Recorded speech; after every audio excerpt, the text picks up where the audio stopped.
மனமும் நீ விளையும் நீ வளையும் நீ கனலும் நீ மறை புனலும் நீ பொய்யும் நீ நின்று ஒன்றும் உளதோ உனது மாஞான ஆனந்த உருவை புவன ஒரியன வகுத்திருளவோ அன்னை மாய்மகவும் மாமலு போல் நீ சக்தி அருண வடிவம் ஆயுதுமையே தோராத வட்டம் முக்கோணம் தற்கோணம் துளங்கு வட்டத்து ஈராடு இரட்டு ரீங்காரம் உள்ளிட்டாது நடுவே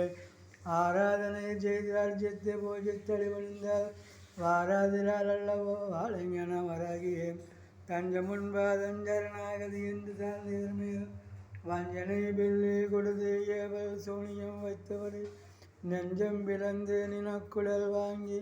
நெருப்பினிட்டு அஞ்சக்கரம் கொண்டிருப்பாள் திரிபுரை ஆனந்தியே வீட்டிருப்பாள் நவகோணத்திலே நம்ப வேண்டுமென்று காத்திருப்பாள் காளி வந்து அணுகாமல் என் கண்களக்கம் பார்த்தால் அல்ல எங்கே என்று அங்குதங்கையில் கோத்திருப்பாளே இவளே என்னையாலும் குல தெய்வமே.